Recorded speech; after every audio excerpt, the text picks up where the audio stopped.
Fala galera, mais um Let's Surf começando aqui na área. Eu sou o Guilherme Dorini e hoje tenho o prazer de receber para bater um papo aqui comigo Brigitte Maier, ninguém menos que a primeira surfista profissional brasileira e hoje vice-presidente da CB Surf. Brigitte, obrigado aí por topar bater esse papo comigo aqui. Demorou, mas saiu. Isso aí, muito obrigada, Guilherme. Prazerzaço estar aqui com vocês, com todos os seus ouvintes, para a gente bater aquele papo sobre surf. Irado, irado. Antes da gente começar, eu queria só falar pra galera soltar aquele like, curtir o canal, se inscrever no canal, ativar a notificação. A gente tá no YouTube com os cortes e com o programa completo, mas se você quiser só ouvir no Spotify, só ir lá direto no Spotify, você consegue ouvir enquanto você dirige, enquanto você faz outras coisas. Brigitte, queria começar, como eu sempre começo com a maioria dos convidados aqui, falando um pouco lá de trás, um pouco do passado, assim, da trajetória, antes da gente chegar no momento atual. Se eu fiquei pensando aqui antes da gente começar o papo, eu falei, nossa, se hoje em dia a gente ainda fala em dificuldade para a mulher ser profissional no surf, para conseguir, como é que era naquela época? Eu imagino que a dificuldade naquela época, e eu não tô nem falando para ser profissional, tô falando para a mulher simplesmente surfar. Era muito diferente, né, Brigitte? Então, bom, eu acho que eu tive um pouco de sorte, sei lá, na minha trajetória, né? Eu preciso pontuar um pouco, porque eu sou a irmã do meio de três irmãs, tá? E a minha mãe, ela é austríaca, né? E tem aquela educação em que vai lá, ela educa os filhos para o mundo, né? Então era sempre assim, pô, quer fazer? Beleza, mas faz com responsabilidade. É isso mesmo que você quer fazer? Então tá, emburaca, faz por onde acontecer. E o surf, o mar, na realidade, na nossa vida sempre teve muito presente, né? A minha mãe, na realidade, ela conheceu meu pai quando meu pai foi para a Europa, para Viena, estudar artes gráficas, e ele trouxe ela para o Brasil. Quando ela chegou aqui, ela se apaixonou pelo mar. Então, assim, desde Aqui você diz no Rio, aqui no né? Rio de Janeiro, desculpa, galera. E aí, ela, assim, a gente ia para a praia constantemente, né? E eu desde bebê, eu estava nadando na praia, ela, né, as mães da época ficavam apavoradas que minha mãe botava a gente com um salva-vida e ele ia lá atrás, no outside com a gente. Enfim, então o meu contato com o mar sempre foi muito presente, foi muito libertador e muito, assim, até às vezes inconsequente, né? E a partir disso, eu passava as férias em Maricá, que é uma cidade aqui do Rio de Janeiro também, e a gente pegava onda de tudo quanto é jeito. A gente pegava onda daquela prancha de isopor que ficava toda assada na barriga, pegava onda de peito com raquete, até que um vizinho meu, Roberto Dodel, apareceu com uma prancha de surf, uma monoquilha na época, a gente está falando aí em 85, 84, Aham. 85. Eu não era tão pirralha assim, eu já tinha meus 14 para 15 anos. E quando eu fiquei em pé, eu fiquei apaixonada. Sim, foi um negócio que, sei lá, transcendeu. E a partir daí eu fiquei enchendo o saco da minha mãe. Eu falei, eu quero uma prancha, quero uma prancha, quero uma prancha. Enfim, até que apareceu uma monoquilha amarela, o strap, que é aquela cordinha que amarra, né, a prancha no pé do surfista, Aham. era na quilha. Então, assim, imagina, assim, sem referência nenhuma, Nossa. sem nada, a não ser um E, bando de criança maluca com uma prancha de surf, né? e quando você diz que você deu sorte e citou até a educação, né, vinda da sua mãe, de criar para o mundo, você disse que você deu sorte porque no que você cresceu ali, você via que outras famílias ou outras meninas não eram talvez tão incentivadas quanto ou tão Não, não nesse é, sentido não, também. exatamente porque eu e minhas irmãs, a gente já era uma gangue de mulheres dentro d'água, entendeu? Então, Ah, assim, para entendi. mim, aquilo era uma coisa Era mais natural. difícil de controlar, né? Não, e era uma coisa natural, entendeu? Eu fui ver uma menina pegando onda fora, né, do meu eixo familiar, assim, anos depois, né? Então, mas só que nós três, a gente era uma rede de apoio. E mais né, o meu vizinho e com a irmã dele. Então, assim, a gente fazia uma gangue, né? Então, era muito natural para mim estar ocupando aquele espaço que até hoje tem gente falando que a mulher não pode ocupar, né? Total. Então, assim, por isso que eu digo que eu sou uma mulher de sorte. entendeu? Até quando eu comecei a competir, eu só ouvia falar, a gente não tinha acesso, né? Hoje a internet está aí para você conhece o mundo em 5 segundos, né?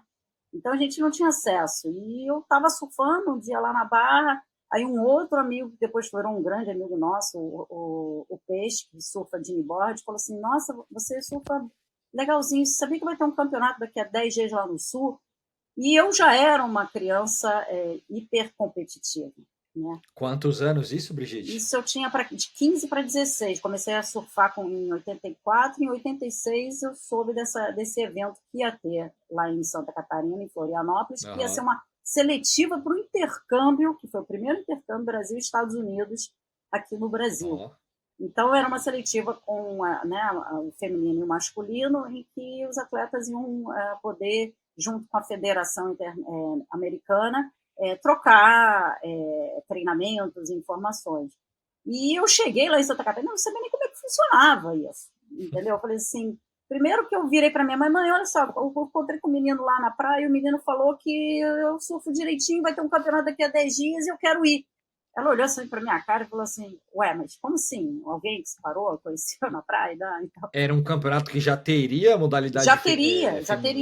Justamente, a gente está falando em 86, foi o início, né, da organização, né, do surf no país. E eu fui. A única exigência da minha mãe foi que eu fosse com a minha irmã mais velha. O resto, peguei o busão aqui e fui embora. Eu, sem nunca ter usado uma roupa de borracha, sem não saber como é que funciona um campeonato, cheguei lá na praia e falei assim, olha, sou eu, meu nome é Brigitte, e eu vim competir. Como é que funciona esse jogo? Porque nem isso eu sabia, né? Uhum. Então, assim, quando eu digo sorte, é porque assim, o destino ele foi muito generoso comigo, né? Pelo apoio familiar, pela essa rede, né, de apoio dentro até, né, junto com as minhas irmãs. E as coisas foram acontecendo assim muito sem prever muito, sem entendeu? Ia aparecendo, eu ia aparecendo e ia abraçando, ia aparecendo e ia abraçando. E você falou que você demorou, inclusive... Oh, desculpa, pode continuar. Não, vamos lá, é mais ou menos isso. Não, eu ia falar que você... Eu ia falar que você falou que demorou anos para você ver, sei lá, uma mulher surfando, assim, não tinha muita referência, não. né? Quando que você, então...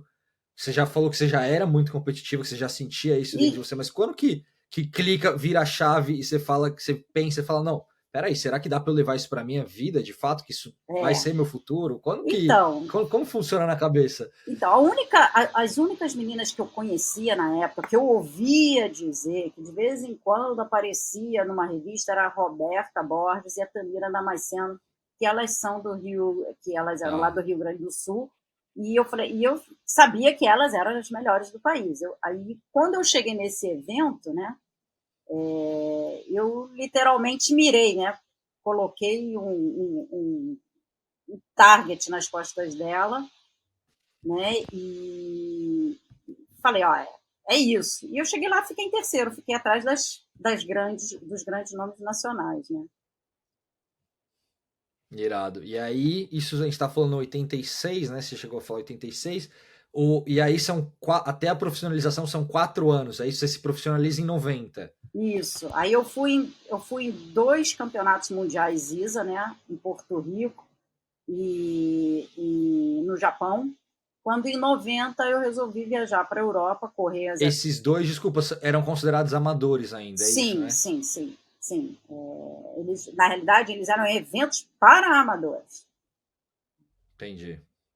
Enfim, e em 90 eu resolvi ir para a Europa, sei lá, eu ia pegar onda e eu falei, vou correr essas etapas aqui, na época era a ASP, não tinha pré-classificado, a gente entrava lá no rabo do foguete até a gente chegar nas pré-classificadas e os pré-classificados, no caso dos meninos.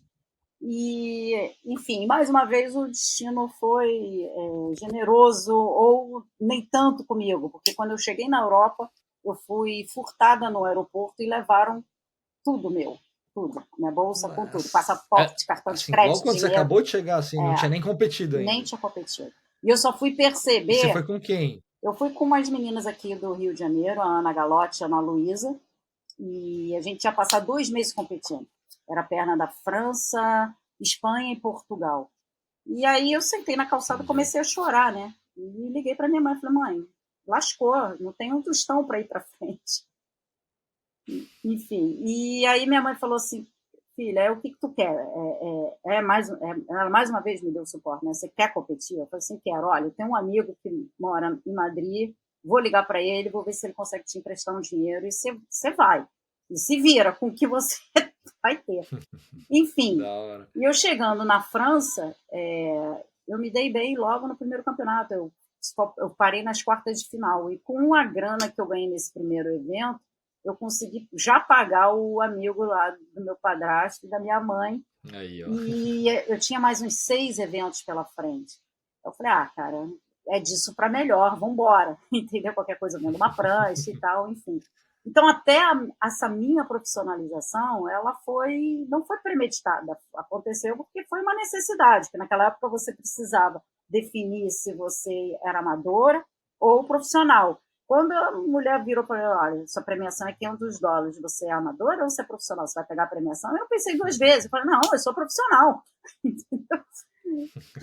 Enfim, e ali tudo começou. Mas aí, essa perna europeia, você falou do perrengue do roubo ali, mas teve perrengue em Portugal também, não teve? Você Então, sofreu um acidente? pois é, aí foi, assim, da mesma forma que foi um divisor de águas para mim, foi um divisor também ao contrário, porque eu, chegando ali no terceiro, quarto evento, eu tive um acidente de carro, assim, bem punk, e ali parou, né, dos 2 meses, eu acabei que eu fiquei acho que foi 1 mês, alguma coisa, competindo, aí não deu mais para mim, porque eu tive traumatismo craniano, me ferrei toda no ombro, enfim, aí eu só liguei para minha mãe dizendo, mãe, estou voltando, porque agora não dá mais.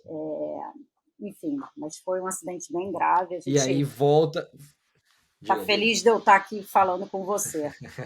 E aí eu volto para o E aí Brasil, pois é, eu volto para o Brasil, profissional, volta volto profissional, mas aí profissional. tem problema, né? Tem um baita problemão, porque o feminino não era profissional na época, a gente está falando em 90, né? O circuito brasileiro profissional masculino começou em 89 e eu já ficava incomodada com aquilo. Por que os caras são profissionais e nós não somos profissionais, entendeu? Então aquilo já me dava uma vontade de sair e falar assim, não, mas por que isso? Por que eles podem e a gente não pode? Enfim. Mas eu trouxe essa novidade, fiz uma reunião com as meninas, na época, as meninas que competiam no Brasil, e as meninas não compraram muito a minha briga, não. E naquela época, quando você virava profissional, você precisava, no mínimo, ou você ia voltar a ser profissional, né, ia continuar a sua carreira como profissional, ou você, para voltar a ser amadora, você tinha que ficar um ano no estaleiro, não competindo. Parada. E aí, como eu tinha me ferrado assim, fisicamente muito, né, eu tive traumatismo craniano, meu ombro não ficou legal, aí eu fiz esse retiro. Mas, assim, com um pouco de tristeza, porque as meninas naquela época, algumas, tipo a Andrea, as próprias meninas que foram comigo, né, lá para a Europa, me apoiaram, né, falei assim, mas as outras não tiveram essa visão, né? Tanto que a gente só Mas foi.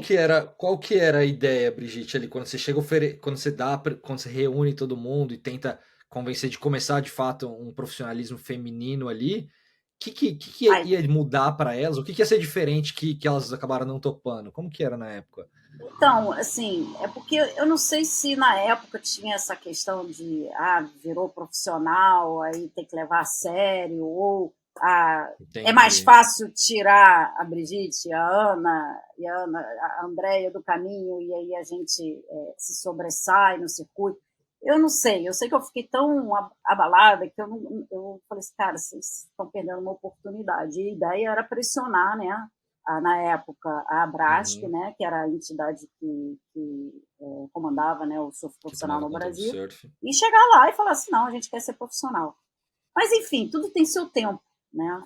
E acabou que o profissionalismo, né, feminino só se instalou em 97, né? E aí a gente teve o primeiro circuito brasileiro feminino. A primeira foi a Débora, que foi a vencedora, a falecida Débora, que teve um acidente em Maresias, surfando. Aí em 98 fui eu, e aí começou a ir, mas com uma premiação medíocre, né, Guilherme? Assim, era assim, Total. a gente se chamava de profissional, mas é aquela coisa que a gente sabe que não era, Só né? alcunha mesmo. Pois é. E aí, antes da gente dar um salto aí, para quem não sabe, a Brigitte competiu por muitos anos, né? Chegou a ser a profissional mais velha em atividade, né? Competindo profissionalmente. Você encerrou a carreira com quantos anos, Brigitte? Você surfou até os 40, é isso? Eu surfei até os 30, Profissionalmente, né? quase os 40, quase os 40. E aí, mas eu já também já estava Legal. me arrastando no circuito, entendeu? Na realidade, assim, olho para trás e falei assim, nossa, eu estava lá porque eu era insistente mesmo, entendeu? Mas já estava aquela coisa, eu nunca me classificava, eu classificava pelo circuito Petrobras, aí eu falei, caramba, agora que eu me classifiquei, por que eu vou lá abrir mão? Aí eu voltava para o, né, Super Surf, até que chegou uma época, fiquei ensaiando por uns 5 anos, assim, essa minha aposentadoria, né? É difícil, Brigitte, para quem tem esse negócio do espírito competitivo que você estava falando lá no começo. Era isso que talvez não deixava. O que a gente vê em vários outros atletas, a gente vê uma dificuldade de fato parar a carreira, né? O profissionalismo. Cara, é porque é muito bom, né? A gente fala assim, ter uma profissão surf é cansativo, né? Às vezes as pessoas acham que é uma vida maravilhosa, mas não é.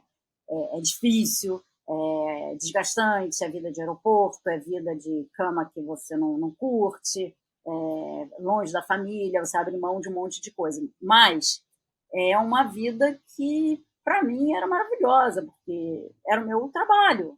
Então, assim, eu era paga para fazer aquilo que eu mais gostava de fazer, Uhum. que era surfar. Então, assim, você abrir mão disso, você tem que estar muito dentro da tua cabeça, com a certeza do que tu quer fazer. E eu confesso que, assim, eu ensaiei, mas quando eu decidi, tipo assim, acordei, abri o olho e falei, olha, deu. Conversei com meus patrocinadores, o pessoal me apoiou ainda por mais 2 anos, eu continuei sendo Oh, atleta legal. patrocinada, enfim, mas parei de uma hora para outra, assim, literalmente. Falei assim, chega, deu.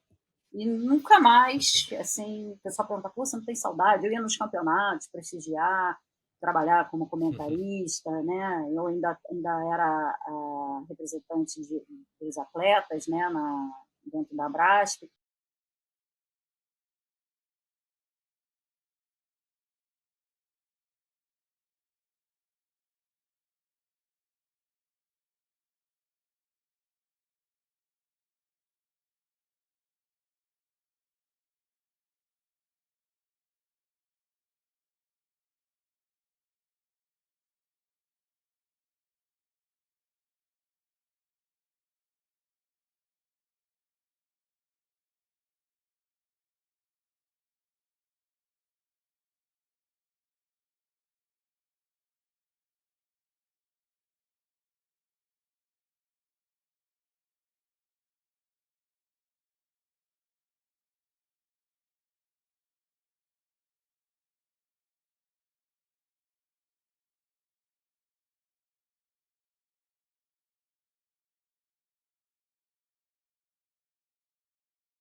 Acho que o esporte, ele naquela época, a gente, se a gente parar para pensar em termos, né, da linha, da vertente, do quanto o surf feminino foi valorizado em termos de premiação e quanto que o masculino foi valorizado em premiação, o feminino sempre teve uma angulação maior, Na né? curva. A gente conseguia dar passos largos, mas eram passos pequenos, mas sempre atrás, né? E assim, eu acho que o mais importante era tentar chegar, né, com a premiação igual, e também eu acho que que era o mais importante, eu batalhava até mais pelo mesmo espaço de mídia, né, porque é uma engrenagem isso, né? Até hoje existe um percentual muito grande de diferença em qualquer esporte, não estou falando só do surf não, mas em qualquer esporte, quanto o que a mídia, né, dá de espaço para os homens e para as mulheres. Né? Então, isso é muito importante para o desenvolvimento, né, da mulher em qualquer esporte. Então, assim, era uma coisa assim, meio que insistente, cansativa, mas eu enxergava como uma obrigação minha, porque, na realidade, eu estava batalhando, obviamente, pela categoria, mas eu estava batalhando por mim, pela minha sobrevivência naquele meio, né? Então, às vezes, eu paro e penso, putz, ok, beleza, eu penso pra caramba no coletivo, mas será que realmente, né, o que era uma sobrevivência da gente. Só que se o grupo fosse, eu iria junto, né? E alguém tinha que estar falando, alguém tinha que estar berrando, alguém tinha que estar chamando essa liderança.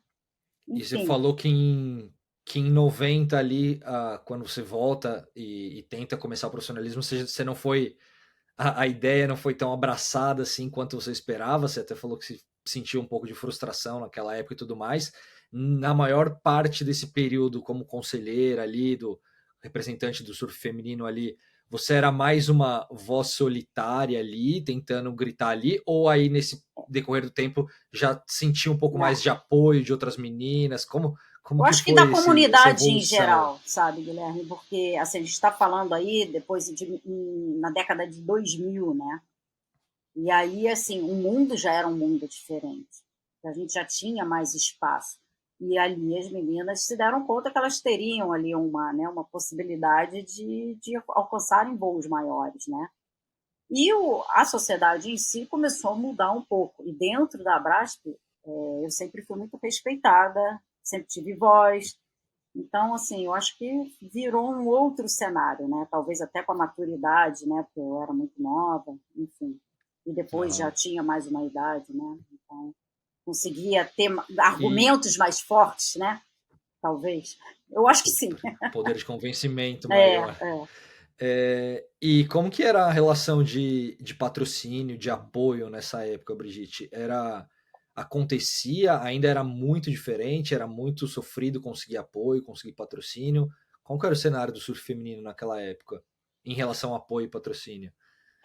Eu, mais uma vez, assim, eu fui uma atleta fora da curva porque eu nunca tive dificuldade em ter patrocínios. Eu agradeço, assim, imensamente pela sorte, sei lá, pelo meu forma de lidar com os meus patrocinadores e de correr atrás dos patrocinadores. Mas, naquela época, eu acredito que, inclusive, era até mais fácil ter patrocínio para as meninas do que hoje, porque tinham poucas meninas, né? E as poucas que se sobressaíam tinham um mercado que sustentava, né, aquela condição, né?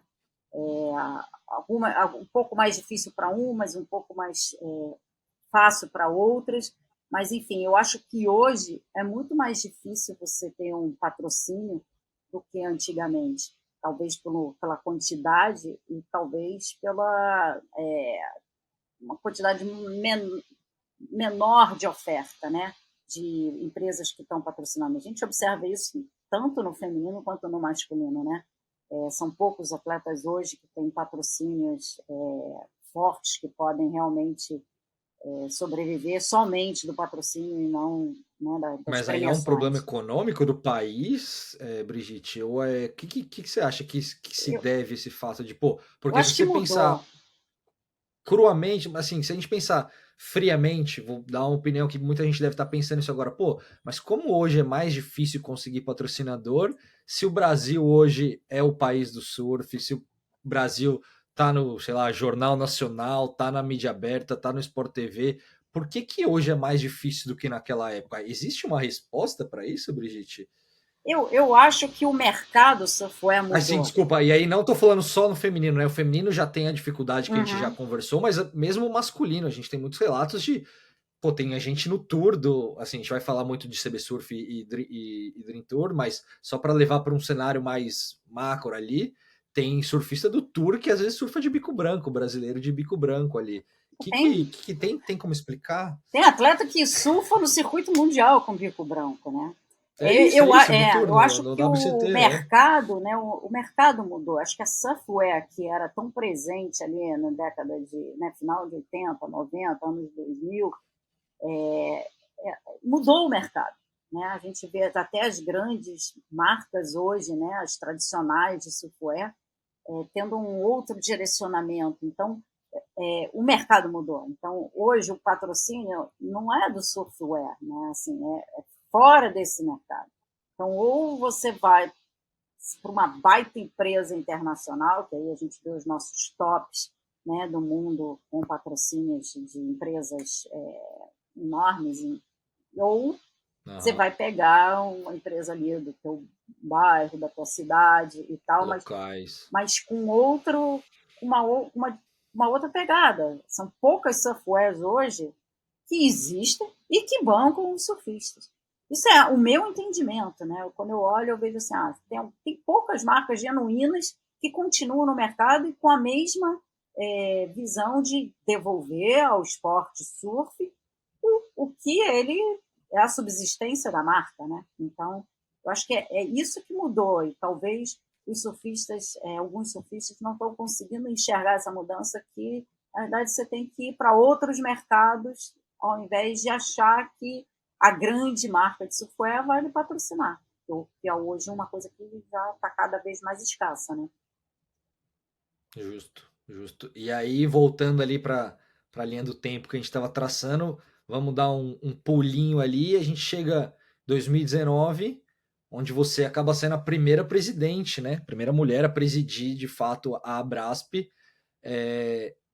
Vou te perguntar como foi a experiência, porque imagino que não tenha sido nada do que você tenha imaginado quando você acabou virando, porque, bom, a gente está falando de 2019, todo mundo sabe que 2020 veio em pandemia, mas queria ouvir de você qual que era a expectativa ao assumir um cargo tão importante daquele, ser a primeira mulher ali, né, de fato, na liderança da Abrasp, e como se decorreu, infelizmente, pandemia e tudo mais. A expectativa era enorme, né? Assim, obviamente, quando eu fui convidada a compor uma chapa, eu pensei um pouco, eu falei assim, cara, o meu maior objetivo era justamente devolver ao surf tudo aquilo que o surf me proveu, né? E aí a gente se depara, cara, com um momento do planeta Terra que acabou com grandes expectativas, né? E, enfim, foram anos que a gente não conseguiu fazer nada, porque o mundo parou e o mercado na volta também não foi muito atrativo, foi tempos difíceis. E você fica lá até você abrir mão para entrar de fato na chapa ali para concorrer para a CB Surf, né? De vice ali na CB Surf, né? Justo. Aí nesse momento, né, mais uma vez aparece um desafio e uma grande oportunidade. Eu falei assim, nossa, vamos abraçar, porque o esporte está se encaminhando, né? Já tinha virado olímpico, enfim. Então a gente estava numa época em que grandes mudanças estão acontecendo, né? Eu falei assim, eu acho que talvez a gente pode fazer um trabalho, quando eu digo, né, a chapa, e junto com os meus, com as pessoas que estão agora nessa gestão, vamos abraçar, né? E aí eu pedi, né, eu saí da Brasp, porque eu tinha conflitos, né, de interesse no momento, eu achei que não era apropriado, pedi meu afastamento, né, meu desligamento e fui para esse desafio maior, né, que é um desafio grande também. E para quem não conhece muito de bastidor e de organização do esporte no Brasil, Brigitte, qual que é, para explicar para a galera, qual que é basicamente, ou qual que era, e depois a gente pode falar como está o cenário hoje, mas nesse momento que você abre mão da presidência e aceita, era a chapa do Jojó, né? Que você acabou sendo vice-presidente e depois acabou fazendo a junção das chapas, junto com o Teco também, e você acabou o Teco como presidente e vocês juntaram, você acabou como vice ali do Teco, como funciona hoje. Mas qual que era a diferença na época que você decide sair para lá entre a Brasp e CB Surf? Que ainda acho que não era nem chamado de CB Surf, né? Era CBS, né? Que o pessoal costumava chamar, não era? Na verdade sempre foi CB Surf, só que o pessoal abreviava, né?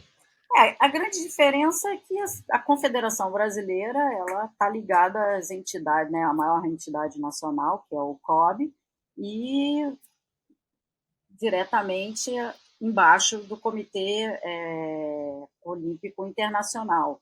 Então, a gente está falando de uma outra estrutura de gestão e de projetos de desenvolvimento, de alto Mas em rendimento. termos de profissionalismo dentro do Brasil, a Brasp era, digamos, a principal em termos de profissionalismo, né? Sim, sim. Mas era uma liga, né? Era uma associação, né? Então, no momento que a Confederação Brasileira ela começa a olhar o esporte como uma entidade maior dentro do país, que isso já deveria né, acontecer alguns anos atrás, a gente tem como se fosse duas entidades que ficaria difícil de coexistirem, né? Porque se a gente fala que a Brasp vai ter um campeão, tinha um campeão brasileiro profissional, né? Durante 2 anos, se eu não me engano, tiveram campeões tanto da Brasp quanto da CBSUF. E aí a gente tem alguns problemas de, ok, Acaba mas quem é? desvalorizando, né? Né? Quem é o campeão Desvaloriza brasileiro? também os dois, não é bom para ninguém, Justamente, né? não é bom para ninguém. E, enfim, e nessa gestão a gente abraça, né, o esporte profissional como a entidade que gere, né, o esporte surf dentro do país, ah, culminando, né, agora, atualmente com o Dream Tour, que é um circuito maravilhoso que está acontecendo. A última etapa vai acontecer agora na semana que vem, né, Semana que desse ano, vem, semana que vem, exato. e que deu uma grande retomada, né, para todos os atletas, né? A gente, e mais ainda para as meninas, né, o que tange, né, no que qual é a minha função dentro da confederação, que é justamente Eu ia perguntar isso, ter, exato. Qual que é o seu papel hoje lá dentro mesmo? então, na realidade, assim, a Confederação Brasileira é a primeira confederação de esporte que obrigatoriamente tem que ter uma vice-presidente, tá? Direcionada para o desenvolvimento da mulher dentro do esporte, né? No caso, o esporte surf. Então, assim, a minha função dentro da confederação é justamente olhar pelo surf feminino em todas as categorias, tá? E mais além, trazer mais mulheres para dentro da confederação. E aí a gente fala da parte de julgamento, a parte técnica, a parte de juízas, de técnicas de seleção. Então, tudo isso a gente vem desenvolvendo para que a nossa representatividade dentro da CB Surf ela comece a galgar números mais equiparados, né, equilibrados entre, né, o gênero masculino e o gênero feminino, né? Então, não é só o esporte, competição em si, mas sim dar oportunidade, né, oportunizar as mulheres, né, obviamente capacitadas para estar, né, trabalhando nessas áreas, né, porque não adianta nada você ter mulheres, assim como também não adianta nada a gente ter homens não especializados naquilo que supostamente eles estão sendo contratados para tal, né? Então, no momento que você tem uma mulher olhando por isso e tentando oportunizar esses espaços dentro da confederação, não só o esportivo, mas em todas as suas áreas, né, a gente começa a fazer um trabalho de valorização da mulher no surf, né? E aí a gente começa Total. a alimentar uma engrenagem, né, de que aquele lugar é um lugar de pertencimento, né? Olha, se a Brigitte hoje ela está ocupando, né, dentro de uma gestão, a vice-presidência, por que que eu, num pós-carreira, né, uma atleta que está finalizando, não posso também seguir esse caminho? Por que que eu não posso ser uma juíza? Por que que eu não posso ser uma gestora, uma técnica? E por aí vai afora, né? Então, essa concepção da gente ter estatutariamente, né, essa vice-presidência, ela é muito importante para solidificar o papel da mulher dentro, né, do esporte. Total. E hoje a gente está falando de igualdade, bom, a gente sabe que a premiação já está igualada, né? Uma coisa que era já devia ter sido feito há muito É, tempo, e é uma baita premiação, assim, o Dream Tour, todo mundo que eu converso aqui, que eu bato um papo, todo mundo tem me elogiado o Dream Tour. Quem corre no Challenger, por exemplo, tem às vezes fala, cara, eu prefiro correr o Dream Tour porque a premiação é muito boa, pô, para mulher e homem. Para quem não sabe, o campeão de cada etapa são R$ 40.000, tanto para o homem quanto para a mulher. Além de competição, o que vocês estão. Quais são as competições? A gente tem o Dream Tour, a Taça Brasil, né, que é como se fosse uma segunda divisão. Há outras competições que a CBS, que a CB Surf está organizando? sim, Base? Como que sim. A está essa gente tem questão? o circuito de base, né? E os melhores de cada federação eles competem, inclusive para formar, né, as equipes, inclusive até está acontecendo, né, o ISA Júnior aqui no Rio de Janeiro também, saí No correndo Rio, de né? lá O para estar aqui Mundial. batendo esse papo com vocês. E a gente também tem, sob a, né, responsabilidade da confederação, o longboard, o stand-up paddle surf, o stand-up paddle race, e o parasurf também, né? Então, a gente tem Legal. todas, e o longboard, né? Eu acho que eu comecei pelo longboard. Então, é pranchinha, longboard, Falou isso. sup surf, sup race, os masters, E, né? e E o para surf. parasurf. Legal, legal demais. A gente estava falando aqui um pouquinho antes sobre apoio, né? Dificuldade de apoio, um pouco de mercado que a gente tocou nesse ponto, mas a gente estava falando muito específico a patrocínios individuais a atletas, né? Patrocínio de atleta.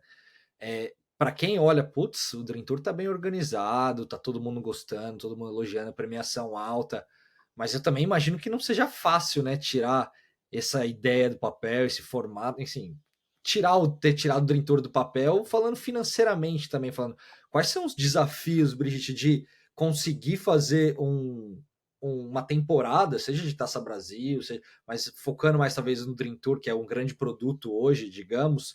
Qual é o grande desafio de apoio também que a CB Surf encara, ou tem encarado, ou encarou, ou precisou superar para conseguir chegar nesse nível que hoje, pô, é só elogios? Eu acho que tudo isso se deve pela essa parceria assim que a gente conseguiu com a Dream Factory, né, que é uma agência super parceira do surf, né? Então, no momento que a gente tece essa parceria, né, em que o Dream Tour nasceu com total apoio e a chancela da Dream Factory, né? A gente começa a entrar num mercado, né? Obviamente eles são especializados em justamente estar ali vendendo o surf como um esporte e como um estilo de vida, né? Então as coisas ficam um pouco mais fáceis, né? Porque a gente está falando de uma grande empresa, né? Parceira, né? A gente tem uma equipe fantástica na Dream Factory que ajuda, né, a confederação. Esse projeto é um projeto que foi muito trabalhado, né, para a gente estar onde está. E com aquela equipe é fantástico trabalhar. E é bom Eles mencionar basicamente, eles também. são responsáveis... Oi, desculpa, diga lá. Não, eu estava falando que é até bom mencionar, né, que o núcleo gestor, né, da Dream Factory é basicamente feminino, né?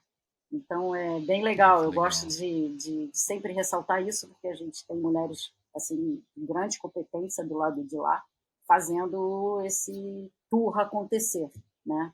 E é Eles muito são, eles são responsáveis por captar, é isso? Por captar parceiros, patrocínios, a parte comercial, digamos, do Dream sim, Tour, é isso? sim, e executar também os eventos, né? São responsáveis pelo evento em si. E Legal, é bem um legal. campeonato diferenciado. A gente vê o carinho que está sendo feito, a atenção. A gente tem algumas vertentes bem legais, que são ligadas também ao socioambiental, né? De deixar legado por todas as cidades que o Dream Tour passa, né? Tem a questão esportiva, que é fantástica, que é a valorização, né, dos atletas de A a Z, né? E aí esse papel, né, de valorização das mulheres ali, né, das surfistas também. Então, assim, é uma parceria que eu posso dizer de sucesso, né? Eu acho que, sem sombra de dúvida, foi bem acertada essa parceria. Demais. E nessa de continuar com o crescimento do surf brasileiro, bom, muita gente que acompanha surf, que deve até assistir o canal, deve relacionar diretamente surf com WSL, porque é uma entidade dominante aí no cenário mundial e tudo mais.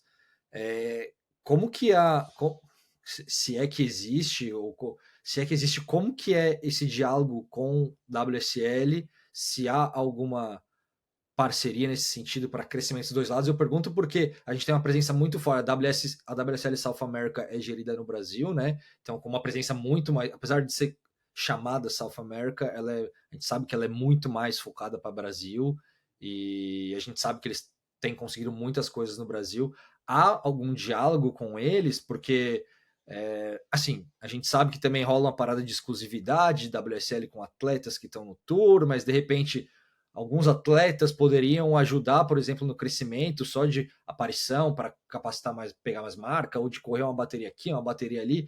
Existe esse diálogo hoje com a WSL South America, digamos, para ajudar continuar nesse crescimento que a CB Surf está trazendo? Então, assim, os atletas da WSL, né, que estão nos tops, eles não podem correr as etapas do circuito brasileiro, né? Eles são exclusivos da WSL, né? Então a gente não pode contar com presença dos nossos tops, né, do mundo, né, dentro do nosso circuito. A conversa, ela existiu, teve uma tentativa de conversa, sim. Eu acho que o mais importante seria a gente ajustar os calendários, né? Porque às vezes é difícil, né? Porque se a gente olha num ano de 365 dias, né? Às vezes às vezes não, faltam datas, né? Porque tem circuito mundial, tem o Challenger, tem as etapas aqui da South America, tem os circuitos brasileiros, e aí a gente fala de circuitos brasileiros de todas as modalidades que a gente mencionou aqui, e quando tu vai ver, tu não tem data, né? Então, assim, o mínimo que a confederação sempre espera é que essa interlocução quanto ao calendário, que ela possa acontecer. Estamos tentando conciliar esses calendários para que os atletas não se sintam prejudicados, porque no momento que você divide, né, o atleta vai ter que optar, né? Eu acho até que todos os atletas estão optando, né, para o circuito brasileiro, que nas etapas estão sendo bem mais pagos em termos de premiação, né? O circuito brasileiro está tendo uma premiação bem mais robusta do que as etapas da WSL aqui, South America, né?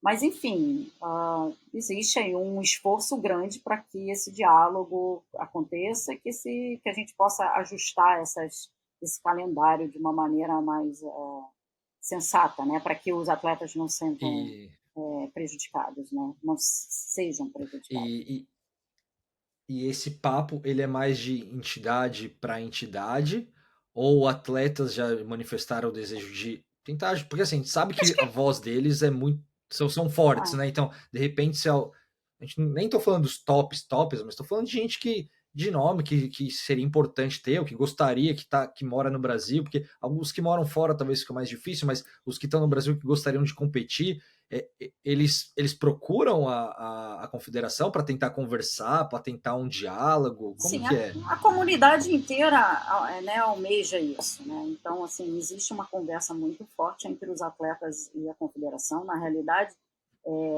a gente é uma gestão que é de surfista para surfista, né? Se você olhar quem está gerindo hoje a confederação, são todos ex-atletas. Então, a gente sabe exatamente aonde o calo, né, do atleta aperta, né?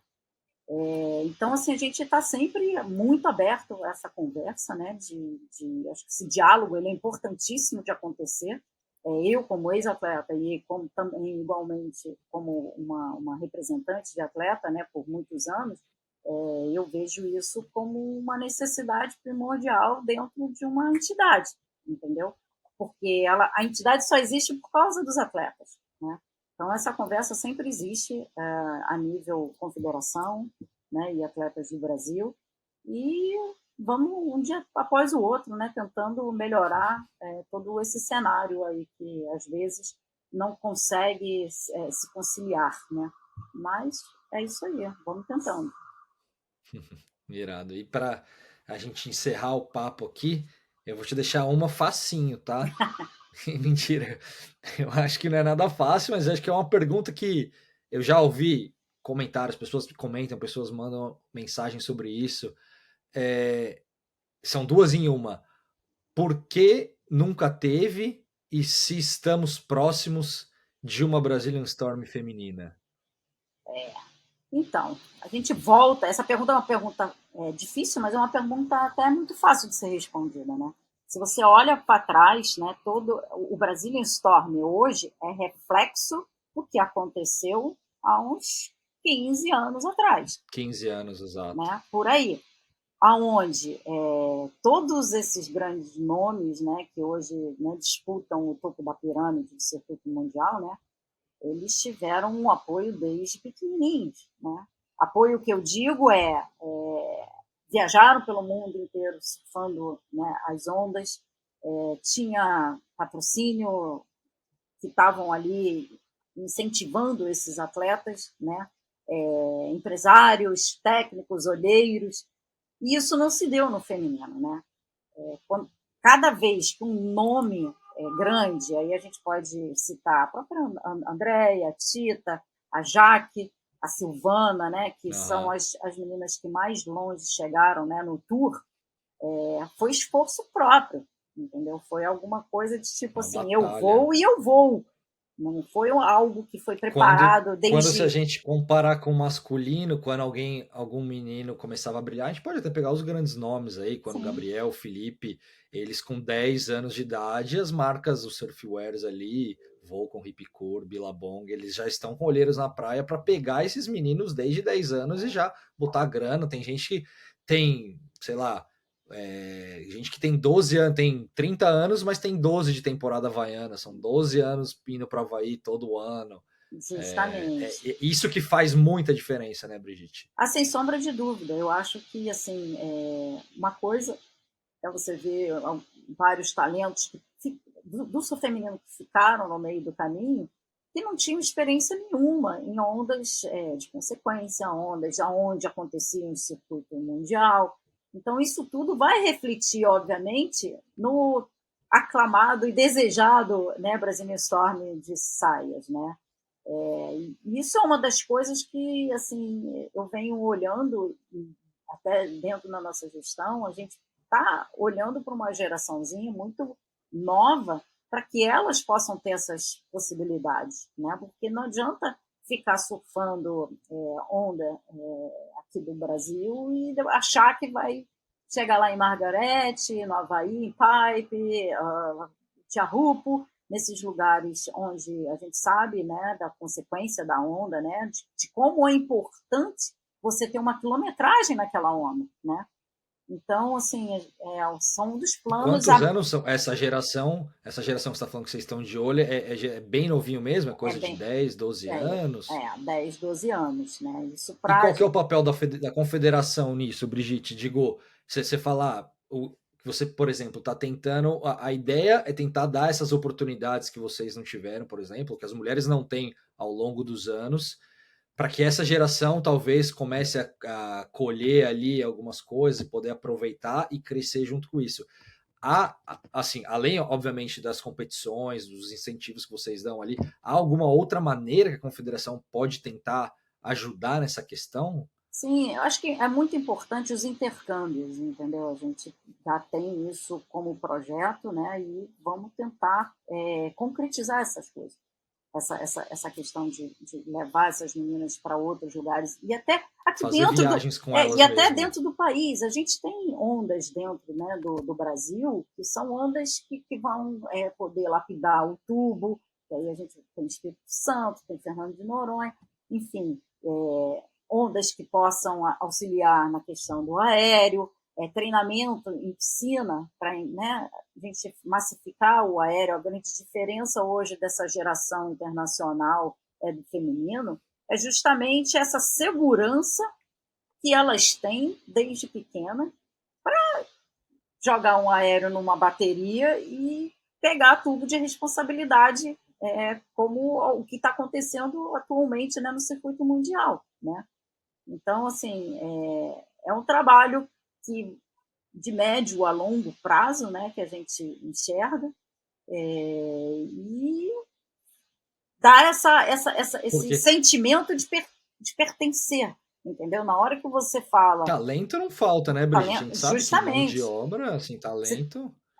justamente um dos nossos programas de desenvolvimento do surf feminino se chama Talento Feminino, na qual esse ano a gente já foi para o Ceará, para Fortaleza, para Balneário Balneário de Camboriú, em Santa Catarina, aqui no Rio de Janeiro, e no meio de dezembro a gente está indo para São Paulo.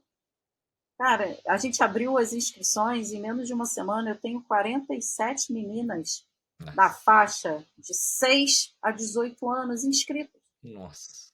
E, na realidade, esse projeto é super legal porque a confederação está indo com o núcleo técnico feminino dela nas cidades, né, com o apoio das associações e das federações, olhar essas meninas. Quem são essas meninas que estão aí e que podem compor um Brazilian Storm de saias no futuro, né? E com total apoio do COB, a gente está fazendo esse projeto, e quando eu olhei assim, 47 meninas em São Paulo, eu falei, meu Deus do céu, eu sorrio assim 360 aqui, porque não vai ser, porque a gente precisa pensar que, ok, beleza, a gente tem uma quantidade, e dessa quantidade, né, a gente vai chegar no número de meninas que realmente vão se desenvolver e que tem a competição latente, né? Porque o surf é um esporte assim muito democrático, né? Então, assim, você pode se surfar, pode ser competidora, pode ser free surf, pode ser uma vez na vida, outra na morte, você vai pegar uma ondinha, enfim, ele está ali a coisa, mas você, dentro do esporte, conseguir alimentar, né, a competição, aí é diferente, porque tem que ser latente, tem que estar aqui na veia, né, aquela coisa assim, eu quero. E o mais importante é que com esse número que a gente está fazendo essa pesquisa nesse ano, né, em 23, a gente consegue observar uma quantidade de meninas muito jovens com este perfil. Então, basta dar as ferramentas para esse desenvolvimento acontecer, né?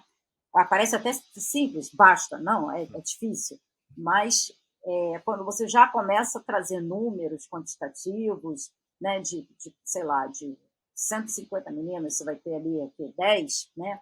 Já é uma coisa legal de se, né? E aí, de repente, ter um trabalho de uma confederação por trás disso, de fato tentando lapidar essas meninas, tentando Isso. dar experiência, caminhando junto com elas, talvez até atraia mais atenção de patrocinadores, gente que não está apostando em alguém tão cruel, já tem uma confederação por trás aqui, então, de repente, até serve para incentivar essa entrada de mais apoiadores, digamos, para as E meninas. você sabe o que é mais legal, assim, o talento feminino, né? Esse programa, a gente tem levado essas meninas para as etapas do Dream Tour, para que elas estejam no ambiente.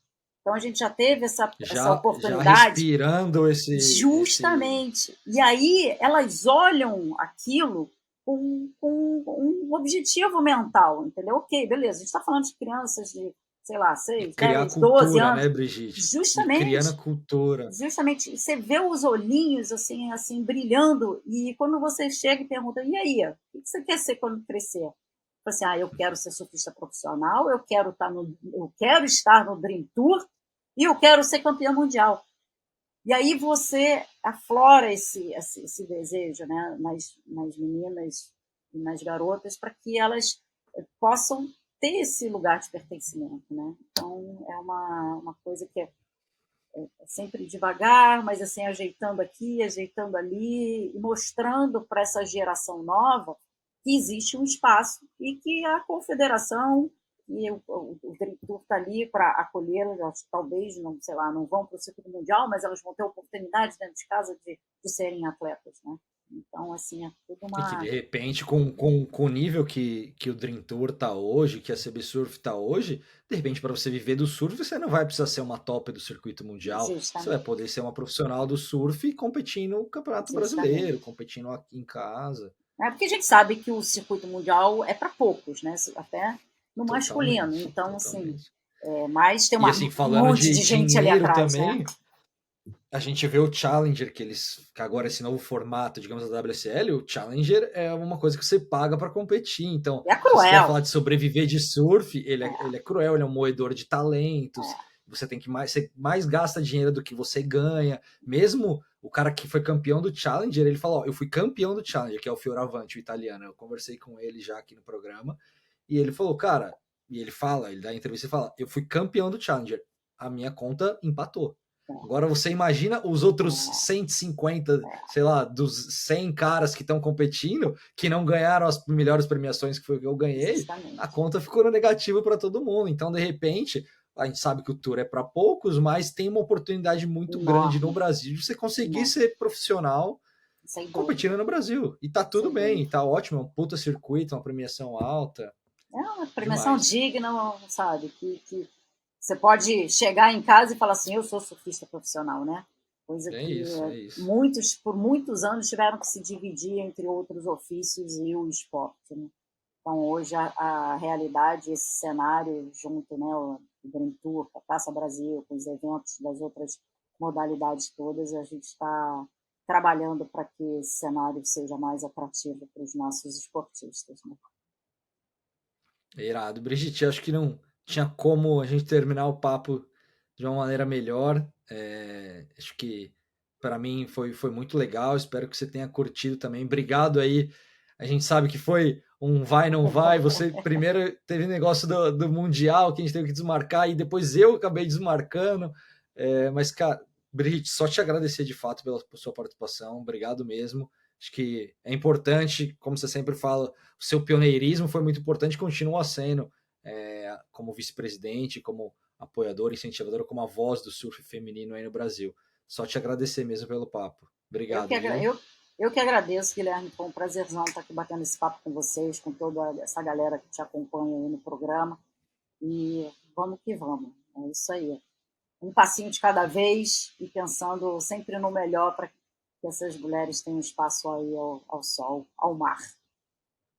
Muito obrigada. É isso. E para quem chegou até aqui agora, só pedir para a galera de novo se inscrever, curtir, compartilhar, que assim como o CB Surf vem tentando fomentar aí o cenário brasileiro, a gente também, por meio de comunicação, tá todo mundo remando aqui, digamos, para o mesmo lado. Então curte, comenta, se inscreve no canal, passa a palavra aí. Semana que vem a gente volta aí com mais um papo. Obrigado, Brigitte. Valeu. Boa semana aí para vocês todos.